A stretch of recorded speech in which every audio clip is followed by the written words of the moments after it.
मंडळी, आज आपण एका अशा ऐतिहासिक बंडाची गोष्ट बघणार आहोत ज्याने समाजाचे सगळे नियमच मोडून काढले. आजचा आपला हा विषय आहे एका अशा अवलियाबद्दल ज्याने एका पारंपरिक कला प्रकाराला चक्क एक नवीन आणि आध्यात्मिक दिशा दिली. या माहितीपूर्ण सत्रात आपण शाहीर राम जोशी यांच्या जीवनाचे आणि त्यांच्या शाहिरी साहित्यातील एका अनोख्या बंडाचे विश्लेषण करणार आहोत. त्यांचे भला जन्म हा या प्रसिद्ध लावणीच्या माध्यमातून त्यांनी तत्कालीन समाजातील ढोंगीपणावर कसा सणसणीत प्रहार केला हे आपण आज अगदी सविस्तर पाहूया. बघा, सुरुवातीलाच आपल्याला इथे एक अत्यंत टोकाचा विरोधाभास पाहायला मिळतो. विचार करा, एका बाजूला आहे अतिशय शिस्तबद्ध आणि समाजातील उच्चभ्रू वर्गाशी संबंधित अशी वैदिक पंडित परंपरा, आणि दुसऱ्या बाजूला काय तर तमाशाचा फड, जो त्या काळात समाजात थोडा उपेक्षित आणि मुख्य प्रवाहातील पंडितांकडून नाकारला गेलेला कलाप्रकार होता. राम जोशींचा जन्म याच वैदिक परंपरेत झाला होता, पण त्यांचा कल मात्र तमाशाकडे होता. त्यांच्या या अनपेक्षित निर्णयामुळे नुसता त्यांच्या परिवारालाच नाही तर संपूर्ण समाजालाच एक मोठा धक्का बसला होता. भाग पहिला, वैदिक पंडित कसा झाला बंडखोर. तर 1762 सालची ही गोष्ट. राम जोशींचा जन्म एका वेदशास्त्र संपन्न पंडितांच्या घरात झाला. साहजिकच घरातून वेदांच्या अभ्यासाची आणि पारंपरिक पांडित्याची अपेक्षा होतीच, पण तरुणपणात त्यांचा कल पूर्णपणे बदलला. त्यांना तमाशाची भुरळ पडली. त्यांनी नुसता तमाशा पाहिलाच नाही तर ते थेट तमाशगीर आणि शाहिरांच्या विश्वातच वावरू लागले. आणि प्रौढावस्थेत पोचताना त्यांनी या कलाकारांसाठी चक्क कविता रचायला सुरुवात केली. विचार करा, त्या काळात एका पंडिताच्या घरातील व्यक्ती चक्क तमाशाच्या फडात रमत आहे हे समाजाला पचवणं किती कठीण गेलं असेल. पण खरी गंमत पुढेच आहे. राम जोशींनी आपला पारंपरिक वारसा पूर्णपणे फेकून दिला नाही. उलट त्यांनी तो एक मास्टर स्ट्रोक म्हणून वापरला. त्यांच्या रचनांमध्ये आपल्याला संस्कृत शब्दांची एक वेगळीच लहर दिसून येते. तमाशासारख्या लोककलेत संस्कृत भाषेचा वापर करणं हा खरंच एक अतिशय धाडसी आणि नाविन्यपूर्ण प्रयोग होता. आणि ह्याच एका प्रयोगामुळे त्यांनी शाहिरी वाङ्मयाला एक वेगळीच उंची आणि प्रतिष्ठा मिळवून दिली. पारंपरिक विद्वत्ता आणि रस्त्यावरची लोककला या दोन्हींचा असा सुरेख संगम त्या काळात बघायला मिळणं म्हणजे दुर्मिळच होतं. भाग दुसरा, लावणी परंपरेची पुनर्रचना. राम जोशींचे काम खऱ्या अर्थाने समजून घ्यायचं असेल तर आपल्याला आधी लावणीचे प्रकार समजून घेणं गरजेचं आहे. लावणीचे प्रामुख्याने भेदिक, आध्यात्मिक आणि बैठकीची असे प्रकार पडतात. भेदिक लावणीमध्ये सहसा गूढ प्रश्न आणि उत्तरे असतात. बैठकीची लावणी ही बसून अधिक भावपूर्ण पद्धतीने सादर केली जाते. आणि आध्यात्मिक लावणी, जसं तिचं नाव आहे, ती पूर्णपणे अध्यात्म आणि तत्त्वज्ञानावर आधारित असते. आता हे समजून घेतल्यावर तुमच्या लक्षात येईल की राम जोशींचा मार्ग इतरांपेक्षा वेगळा का होता. सर्वसामान्यांना लावणी म्हटलं की डोळ्यांसमोर येते ती शृंगारिक लावणी, जिचा भर पूर्णपणे रोमॅन्टिक आणि शृंगारिक आशयावर असतो. पण राम जोशींनी आपला अत्यंत महत्त्वाचा संदेश समाजापर्यंत पोहोचवण्यासाठी हेतुपुरस्सर आध्यात्मिक लावणी निवडली. केवळ शृंगारातून मनोरंजन करण्यापेक्षा त्यांनी तत्त्वज्ञान आणि भक्तीच्या माध्यमातून थेट लोकांचं प्रबोधन करायचं आणि प्रस्थापित दांभिकतेवर प्रहार करायचा ठरवला. आणि याच आध्यात्मिक लावणीचं एक सर्वोच्च उदाहरण म्हणजे त्यांची भला जन्म हा ही अजरामर कविता.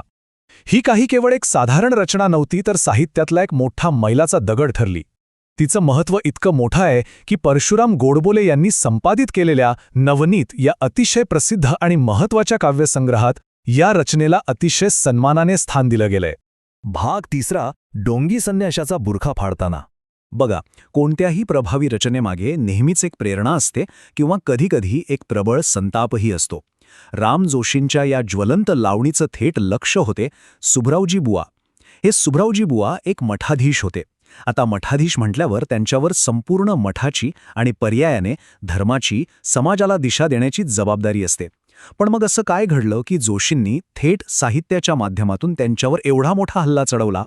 यामागे जोशींचा एक अतिशय रास्त संताप होता. एका मठाधीशाकडून आपण काय अपेक्षा करतो? त्यांनी संन्यास घेऊन धर्म आणि भक्तीचा खऱ्या अर्थाने प्रसार करणं अपेक्षित असतं. पण इथे वास्तव अगदी उलट होतं. हे सुभरावजी बुवा केवळ मठाधीश असण्याचा दिखावा करत होते. त्यांच्या वागण्यात खरी भक्ती शून्य होती आणि ढोंगीपणा मात्र खचून भरला होता. आणि एका सत्यशोधक बंडखोर कवीला हा ढोंगीपणा अजिबात सहन झाला नाही. भाग चौथा, खरी भक्ती विरुद्ध ढोंगीपणा. या आध्यात्मिक लावणीचा संदेश अतिशय स्पष्ट आणि धारदार आहे. त्यांनी भक्तीच्या नावाखाली चालणाऱ्या ढोंगीपणावर अक्षरशः कोरडे ओढलेत.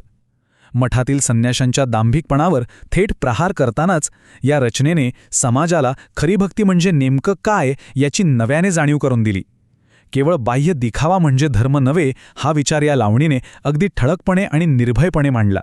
मठातील संन्याशांनी धर्म आणि भक्तीचा प्रसार करावा, पण अनेक संन्यासी ते सोडून नुसतेच ढोंग माजवतात. ही ओळ या संपूर्ण प्रकरणाचा अर्क आहे. फक्त भगवे कपडे घातले किंवा मठाचं प्रमुखपद मिळवलं म्हणजे माणूस संन्यासी होत नाही. संन्याशाचं मूळ कर्तव्य धर्म आणि भक्तीचा प्रसार करणं हे आहे. पण जेव्हा लोक हे कर्तव्य सोडून केवळ पोकळ ढोंग माजवतात तेव्हा त्यांच्यावर अशी परखड टीका होणं गरजेचंच असतं. भाग 5. कवीश्वराचा वारसा. आता यापुढची घटना खरोखरच भारावून टाकणारी आहे.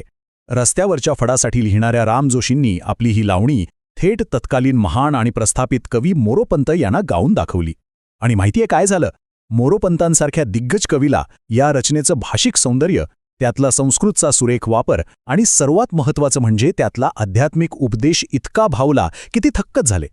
त्यांनी राम जोशींच्या या प्रतिभेचा सन्मान करताना त्यांना थेट साक्षात कवीश्वर म्हणजेच कवींचा ईश्वर ही सर्वोच्च पदवी बहाल केली. एका उपेक्षित कलाकाराचा हा खऱ्या अर्थानं एक ऐतिहासिक विजय होता. थोडक्यात सांगायचं तर 1762 एका पंडिताच्या घरात जन्मलेल्या माणसाने स्वतःच्या आवडीसाठी समाजाचे सगळे नियम मोडले. तमाशासारख्या कलेला संस्कृतचं कोंदण दिलं. ढोंगीपणावर आसूड ओढणारी भला जन्म हा सारखी अजरामर लावणी लिहिली. प्रस्थापित दिग्गजांकडून कवीश्वर हा मानाचा किताब मिळवला आणि 1812 त्यांनी जगाचा निरोप घेतला. हा खऱ्या अर्थाने एक परिपूर्ण, बंडखोर आणि प्रेरणादायी प्रवास होता. आता शेवटी आपण असा विचार करूया की या सगळ्याचा आपल्या आजच्या जीवनाशी काय संबंध आहे. राम जोशींनी शतकांपूर्वी सुबरावजी बुवांचा ढोंगीपणा उघडकीस आणला, पण आजच्या या आधुनिक काळात जिथे इंटरनेटवर अनेक कथित गुरु आणि इन्फ्लुएन्सरचा सुळसुळाट आहे, तिथे आपण खरी भक्ती आणि केवळ दिखावा यातला फरक कसा ओळखणार आहोत? विचार करण्यासारखी गोष्ट आहे, नाही का? ऐतिहासिक साहित्याचं हे विश्लेषण आपल्याला नेहमीच सत्याच्या आणि खऱ्या भक्तीच्या शोधात राहायला नक्कीच भाग पाडेल. यावर तुम्हीही नक्की विचार करा.